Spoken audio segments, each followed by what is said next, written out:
Welcome, investors, to the Absolute Return Podcast, your source for stock market analysis, global macro musings, and hedge fund investment strategies. Your hosts, Julian Klimachko and Michael Kesslering, aim to bring you the knowledge and analysis you need to become a more intelligent and wealthier investor. This episode is brought to you by Accelerate Financial Technologies. Accelerate, because performance matters. Find out more at accelerateshares.com. Hey everybody, welcome to the Absolute Return Podcast. On today's show, we welcome special guests, ReserveOne's CEO, Jaime Leverton, and President, Sebastian Bea. ReserveOne is a newly formed, first-of-its-kind digital asset management firm inspired by the proposed U.S. strategic Bitcoin reserve and digital asset stockpile. On the show, we discuss their Bitcoin moment and what initially got them interested in crypto, ReserveOne's digital asset investment strategy, how ReserveOne differentiates itself from other crypto treasury companies, reasons why an investor would choose a crypto treasury company over an ETF or holding crypto directly, and more. So with no further ado, here's our show on Bitcoin as a core treasury asset with ReserveOne's Jaime Leverton and Sebastian Bea. All right, there we go. We have Jaime and Sebastian on the show today of ReserveOne, about to go public in one of the biggest Bitcoin and crypto treasury company transactions I've seen. It's a space that has gotten a ton of excitement, and we're excited to learn more because there's just so much going on and it's moving at such a rapid space.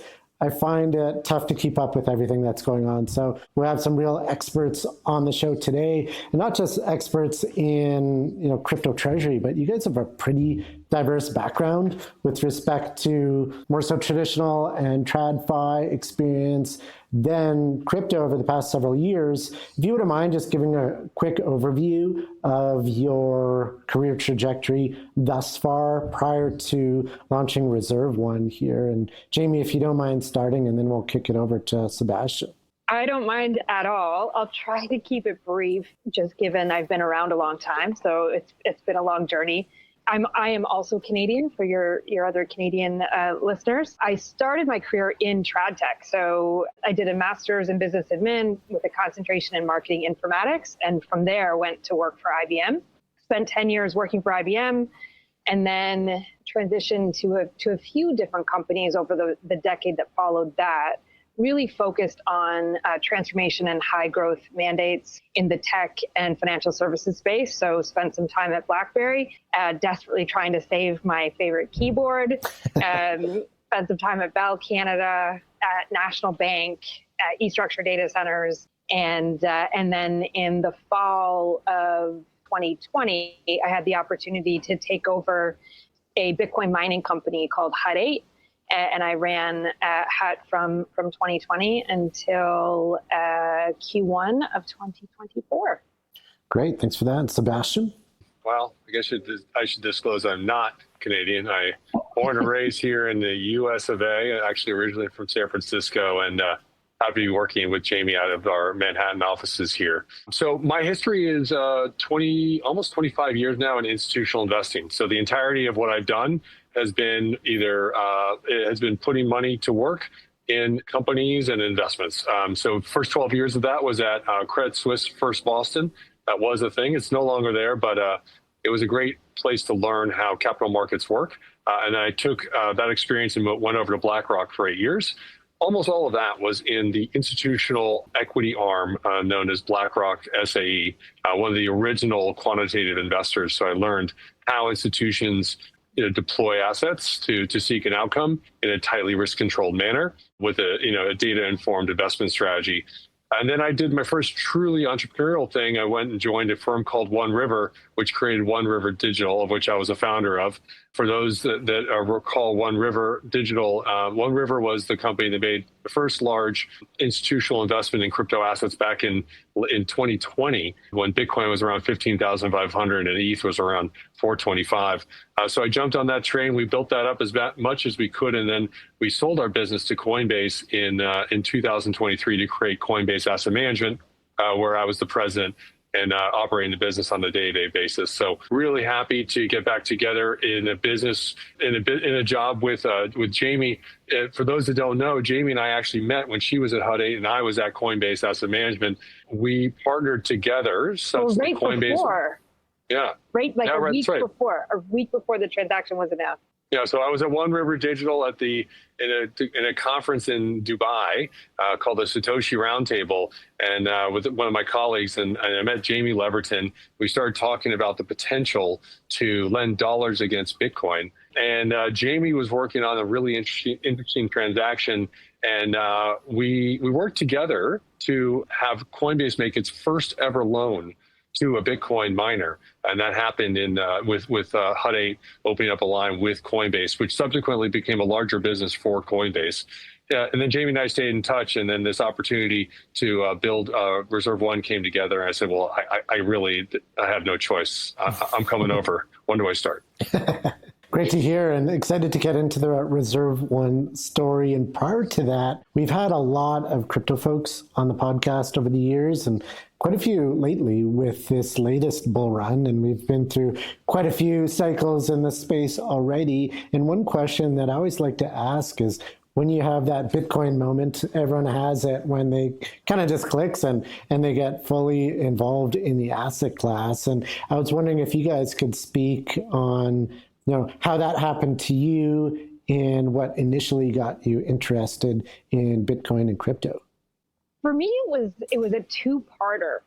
So as I mentioned, I spent some time within a capital markets organization, really analyzing how capital markets functioned, how they interacted with clients, with each other. And to me, it felt like an area that was just kind of ripe for disruption. It kind of had been doing things the same way for a very long period of time. And it felt like the last industry that really needed to be disrupted. And so I did go looking for what could potentially be that exterior force that forced change into the space. And that's when I first found Bitcoin, but I wasn't ready to make the leap. A little bit conservative. I had a young family at the time and felt like the space was a little bit too Wild West. Wild West. Yeah, I was going to say cowboyish. So my next move was back into the data center space, running Canada and Asia for Cogeco Pier 1. And that was like 17, 18 when that bull run started. And what was happening was our data centers were getting flooded. I mean, I cannot tell you the number. Our phones were literally ringing off the hook with people trying to overpay for space and power to bring in Bitcoin mining rigs.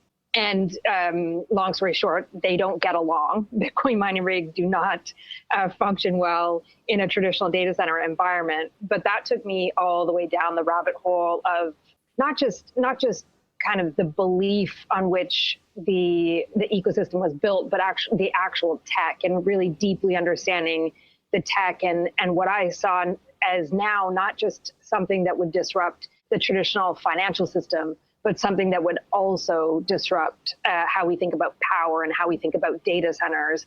And so I was completely hooked. And the opportunity to take over Hut 8 was really a dream opportunity for me, because I was so passionate on both sides of the spectrum, the philosophical and the infrastructure. My story is a little kind of funny, actually.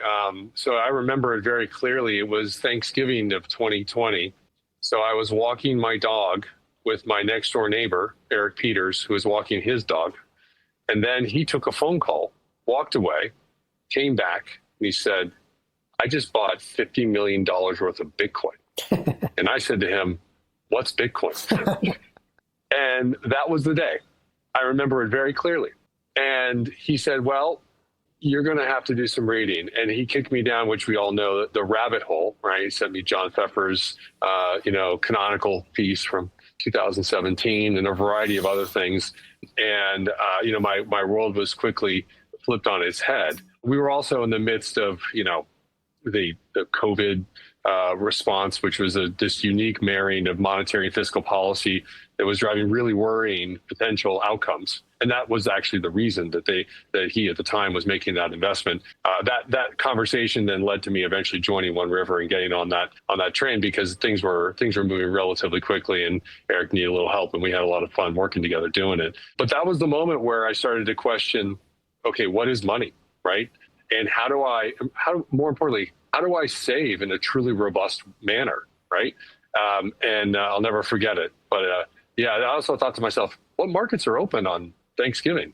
Well, Bitcoin was. And speaking of that, Bitcoin just hitting a new all-time high, 120,000, which really no one can believe when they first started to get into the space. And back when I sort of discovered it's like, it could go to zero, but it seems like as it's gone up, many, many multiples, the risk has declined, and crypto companies just have proliferated, and there's hundreds of them in the traditional capital markets now, whether we're talking about Coinbase now in the S&P 500, which is just pretty exceptional, and then all the new capital formation, the new business formation, and the current phenomenon, which is the crypto treasury company. There's several, the first one being MSTR, now known as Strategy. I was wondering your guys' take on it. What explains the popularity of the crypto treasury company structure that you're obviously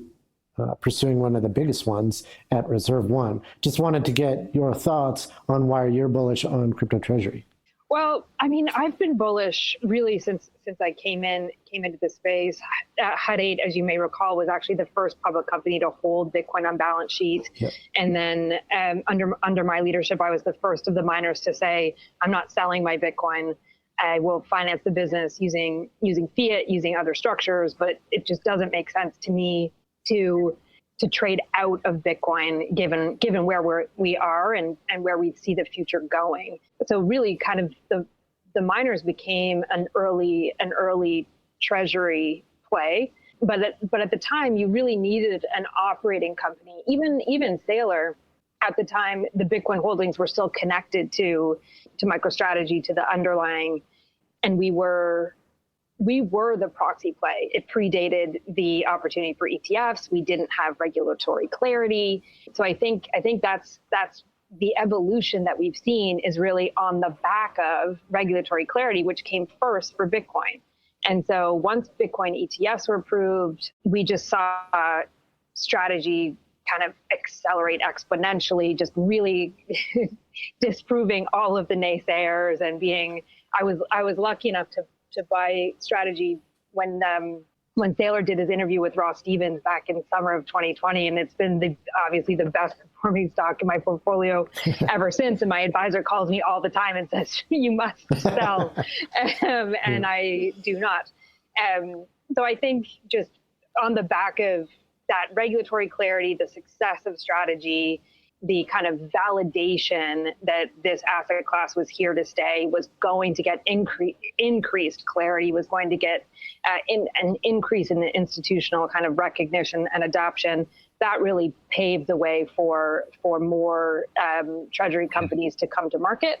Now it's been only in the last 2 months. It probably feels like longer, but it's been a very recent trend that we've seen, mostly, I think almost entirely, single asset based, not active strategies. So really just making a bet on one token, predominantly Bitcoin, although we've seen a few others lately, and taking a more passive strategy similar to what we saw Michael do.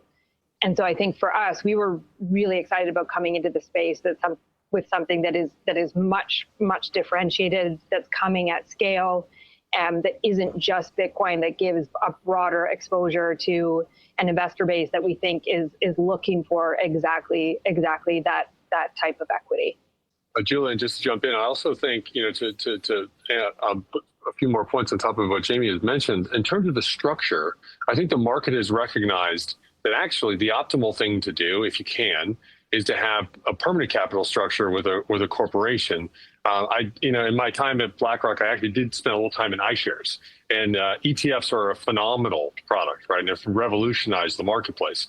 But the requirements of the product, the underlying structure has create and redeem, right? So if you need to create and redeem, that means you need to answer liquidity, right? And as I know you guys know, as institutional investors, the greater you require liquidity in the vehicle, the more constrained the investment opportunity is, right? And so when you really back up and look at it, and you can see that a publicly traded company that has permanent capital has more optionality to generate a better outcome for clients over time. So I think that's the underlying, like, people get a little confused. They say, okay, there's a lot of buzzy things happening in this space, but like there are some really meaningful, tangible, permanent benefits that come via a permanent capital structure, like the one that we're hopefully going to be listing in Q4 of this year under the ticker RONE. That's our expectation. But I think the market more generally has come to understand that there's some points of a structural advantage, whether it's issuing different types of pieces of debt or other types of preferred equity. There's a bunch of things that you can do with a permanent corporation that are perhaps better for the end investor over a longer period of time. I think people are realizing that more recently in the digital asset treasury trend. That's a really interesting point, and it provides a good segue into Reserve One, because you announced this merger with M3 Brigade Acquisition 5. It involves a significant capital raise, of which part of that is, I believe, $250 million in convertible bonds. So that provides, a key differentiator, particularly for institutional investors, in gaining access to this space where you have perhaps a different risk-return profile, perhaps some downside protection, and there's a lot of institutions focused on the convertible bond side. And then on the equity side, you do get that levered play on one of the best performing assets of all time. So can you guys walk us through the Reserve One transaction that you announced, and specifically talk about what your digital asset strategy is going to look like and how it differentiates? Yeah, so I'll start on the structure, and then Sebastian is our head of investment, so I will let him talk about the investment thesis around the assets themselves. But really, you hit the nail on the head, Julian. It was $500 million of equity, $250 million of convert, and then it is a SPAC transaction. There's $287.5 million sitting in the SPAC vehicle today, so that we obviously can't predict redemptions, but where the stock is trading now, we feel like the final number that we hope to be able to allocate into digital assets is right around that $1 billion mark. And obviously, for something like this, scale is important. We are building something to be a dominant player 3 years, 5 years, 10 years out. This is if you look at the proposed board of directors that we've assembled and the management team, we are building something very much to be a dominant player for the long haul, and are super excited to see it come to fruition when we get to close here in the fall. Yeah, and then in terms of the investment strategy, like at a high level, the highest of levels, I think about what I would want for my personal account, and I want something that's going to give me exposure to all the top assets by market cap. I want to take those assets and fully utilize them, because now I have a permanent capital structure. And then I want some exposure to some of the venture opportunities that exist, right? These are, yes, we are seeing more companies in the space today, but look, Circle just went public, right? It's still, in terms of the age of the industry, it's still very, very early, right? We can substantiate that's very true. So if you look at what we're doing here at the highest level, to me, Reserve One is anticipated to be a portfolio that could serve as a great upgrade for retail and institutional investors, where you get a better allocation, or expect to get a better allocation, a better activation, and better access. So just double clicking on those. So the allocation piece here, this is our portfolio is inspired by regulatory progress and legislative progress, but also the strategic reserve and the stockpile that have been proposed. So the starting point is the 5 assets that have been publicly discussed. We think that'll evolve over time, but the thesis at a high level is to be long the big, large cap tokens that we think are likely to be supported by U.S. government policy as we seek to bring crypto back to the U.S. Right. So that's job number 1, a better allocation. Job number 2 is a better activation, and here this is the kind of comparison with, say, more liquid vehicles. Because we have permanent capital, we can seek to deploy these assets to generate yield on behalf of our investors.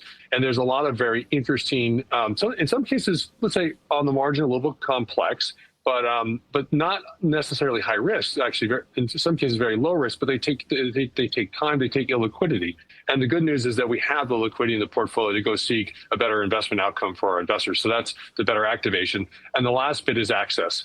By virtue of launching with scale, which is what Jamie mentioned, and by having a lot of great strategic partners, we're already starting to see co-invest flow to ReserveOne as we're in the midst of this transaction, where, on a limited basis, we do anticipate taking advantage of some of that co-investment flow, so we can capture some of the next big, seek to capture some of the next big investment opportunities as the space matures.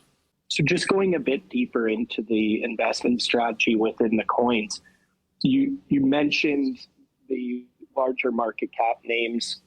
That makes sense. You also in the deck, there's discussion of staking. How do you think about staking versus growth in your coins, as well as different other asset classes within altcoins? Would you look at vending in NFTs or other aspects of the crypto ecosystem, perhaps within this structure, or would it strictly be focused on the coin area? We're really focused on the coins that are seeing the direct ownership and more likely legislative and regulatory support from the government in the U.S. So at current, the expectation is that NFTs would not be included in this portfolio. So what we have discussed is that we anticipate having Bitcoin, Ethereum, Solana, Ripple, and Cardano, right? What we think will likely happen is the government will continue to work with its very large set of assets and provide more disclosure over time as to what it owns and what it intends to keep. This government obviously is quite supportive of crypto, and they're not really interested in selling things today that might benefit from their actions tomorrow, right? So to some degree, we're leaning into that very similar thesis. And so that means, NFTs don't make the cut, of course, at least based on our current understanding. Some other assets might come into our universe over time as we see more disclosure from the government. But again, you really think about this portfolio being the top 5 to maybe eventually the top 10 assets in the ecosystem that are notable in terms of market cap from a free float perspective and really have real blockchain fundamentals. And again, this is going to evolve over time, but we want to capture the institutional data that exists in crypto and then deploy it and have some VC when the opportunities show up. And obviously, it's a big week in Washington this week. It's crypto week, expecting to see movement on Genius, hopefully some movement on Clarity, and you never know. We may get more disclosures on the government's holding strategy as well. So certainly, lots of optimism happening this week in the U.S. Now, the $1 million question, if you talk to some, I guess, more skeptical of the Treasury company structure, where they say, people can buy crypto themselves, or they can buy, the iShares ETF or any one of the ETFs, which are about $100 billion right now. But then I look at ReserveOne, and you guys are raising or have raised like $1 billion. So clearly there's demand for this, and there's significant demand for MSTR, et cetera. Why do investors choose crypto treasury over the traditional ETFs, or even, just logging into their Coinbase account and acquiring coins there? I think we're still very early. I think for a lot of investors, they're just starting to look at crypto. They're not particularly interested in figuring out a wallet or going to an exchange. They want to do something within their existing financial structures or existing financial vehicles. But because we have clarity, because there's more kind of mainstreaming of this space, they are more interested in and looking for vehicles to get that exposure, but within an equity. Sebastian touched on earlier some of the reasons why an equity over time has better characteristics as far as long-term growth versus an ETF, really to do with how the debt can be structured in a treasury vehicle versus how they're having to do it through an ETF vehicle. And I think one of the things we're super excited about with Reserve One is it's a low friction way to access in one equity versus if you want some exposure to Ethereum, you want some exposure to Cardano, if you were trying to get the exposure that we're offering in a single equity yourself, it would take a lot more work, involve a lot more friction. You'd have to go to multiple places, and you don't have the kind of the insider knowledge or the inside track like we do with the team that we've assembled as far as how to generate yield, how to really make the most of the assets, both in the acquisition of those assets and then in the ongoing yield generation from those assets. Yeah, I mean, Julian, like the U.S. equity market's got like a big ADR market, right? It's like you could go over to Germany, you could go over to Japan, or you could go over. Like we've got plenty of examples that support the case that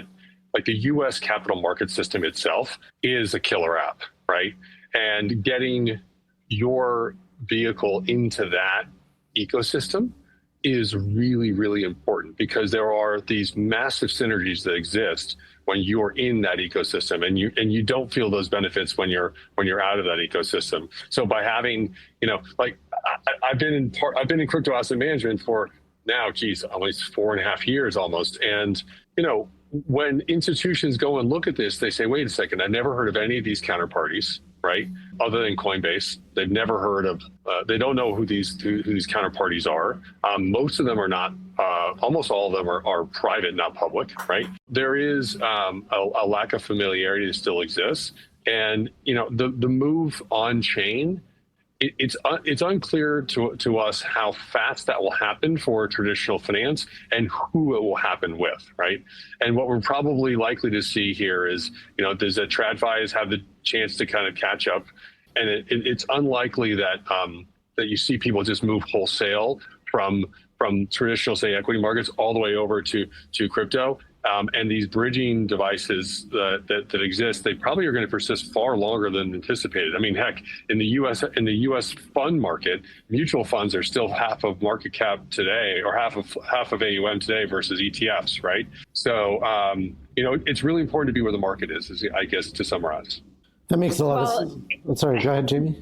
I, as a good Canadian, I like to say we want to be where the puck's going, not where the puck is. And I think our structure is exactly where the puck is going, which is another reason we're super bullish on it.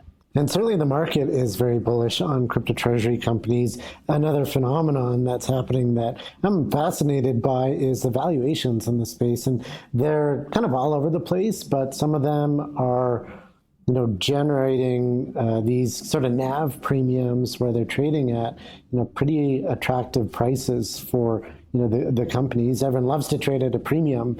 How do you guys think about valuations in the space? And what are your thoughts on that aspect of the crypto treasury market? Yeah, I mean, look, it's still very early days, strategy aside. For all of the reasons we've touched on, I think there are good, valid reasons that will persist over the short, medium, possibly long term as to why a premium should exist for these types of vehicles.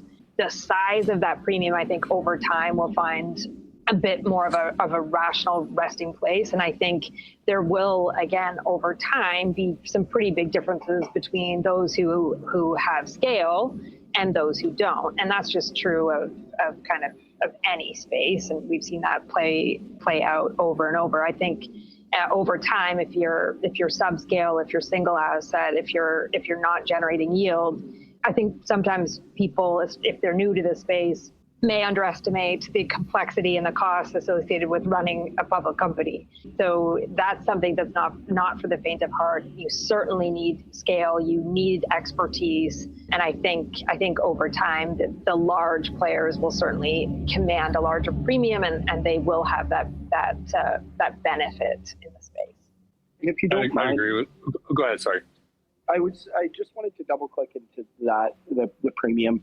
Why should the premium exist over time, and if it does disappear for any length of time, say trading at a discount, does that open up the possibility of share buybacks, things of that nature, just in terms of overall capital allocation? Yeah, I think so. In general, it opens it up for share buybacks, but also it opens it up for share consolidation or for market consolidation. So I would expect to see your subscale players in the space would be the ones that would trade at a discount earlier on in the cycle, and then that opens up the opportunity for consolidation, which I think will be an inevitability over what period of time.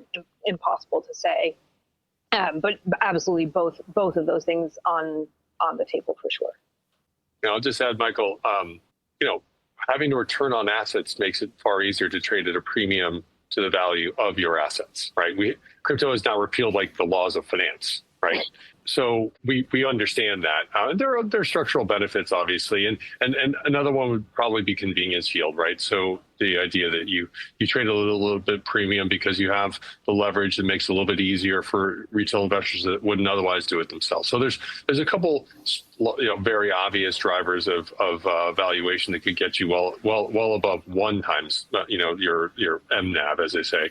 But these much higher valuations, there's obviously some speculation that comes and goes in equity markets, and it comes and goes maybe through this space as well.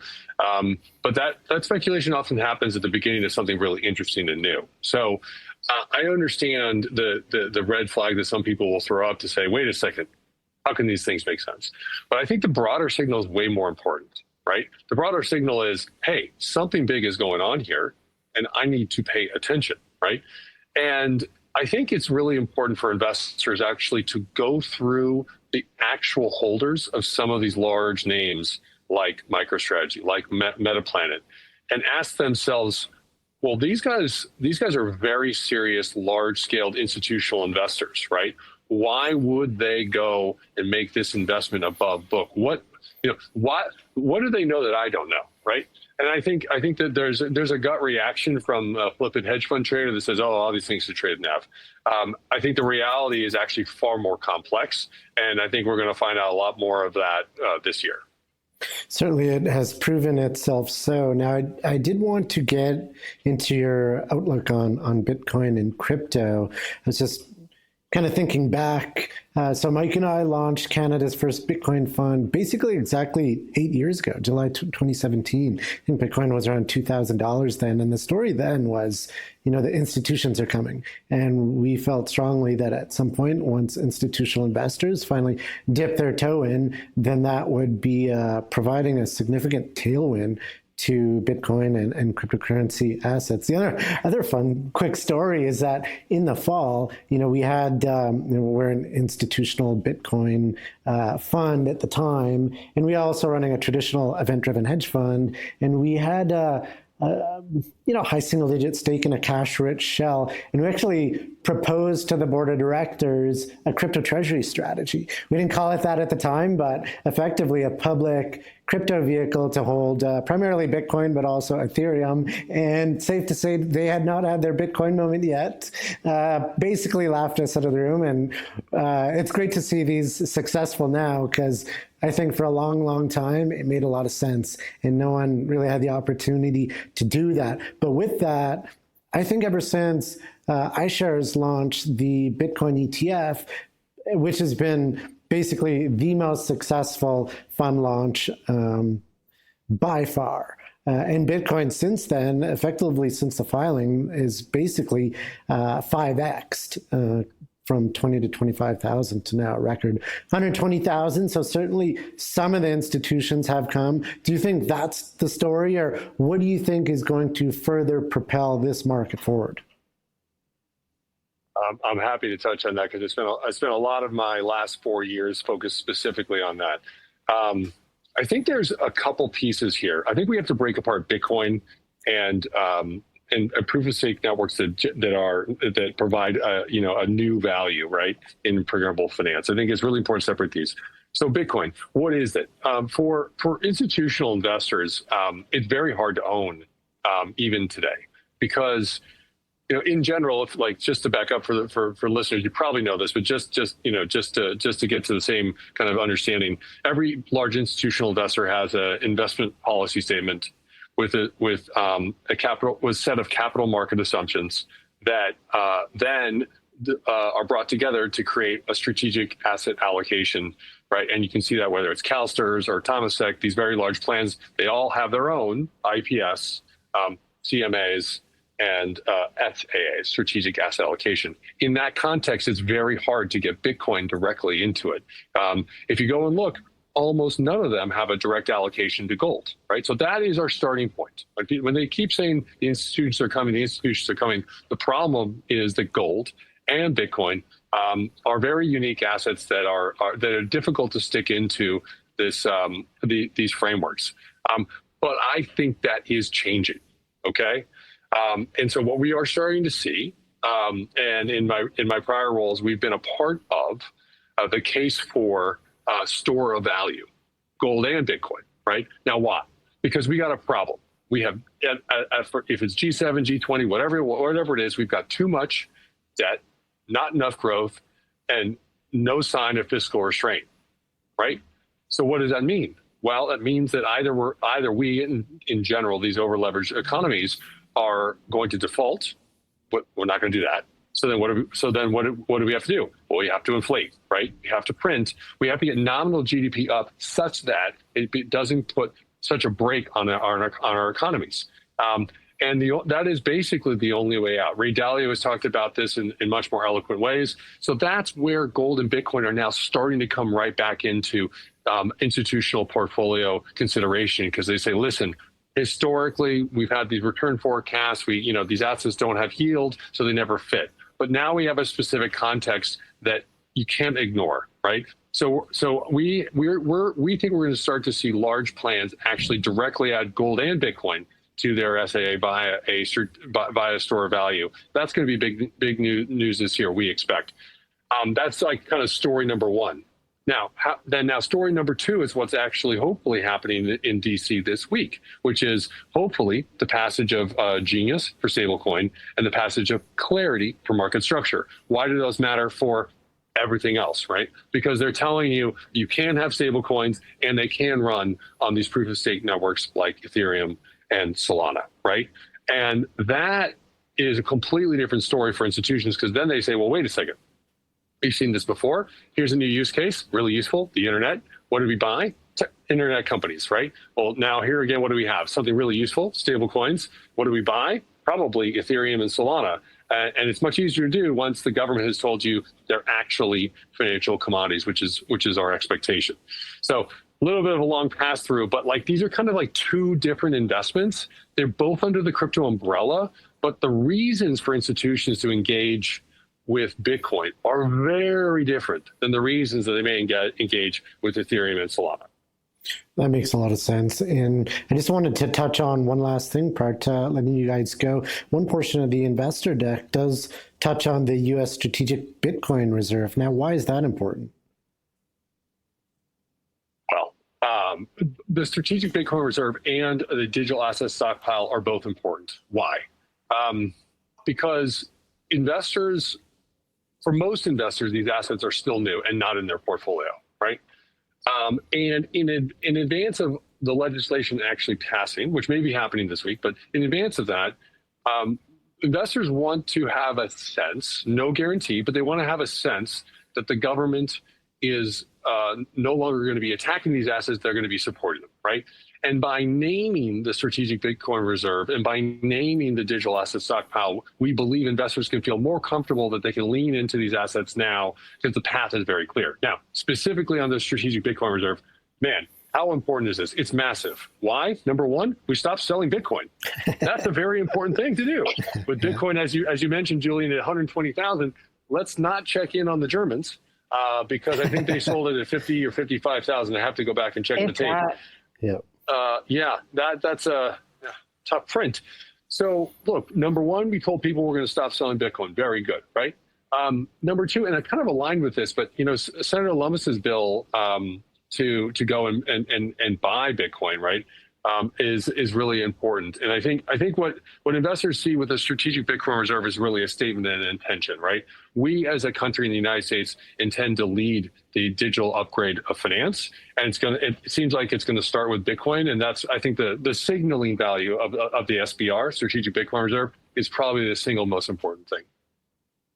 And I literally just got in my inbox that Clarity Act is scheduled for a floor vote on Wednesday, and Genius Act is scheduled for Thursday.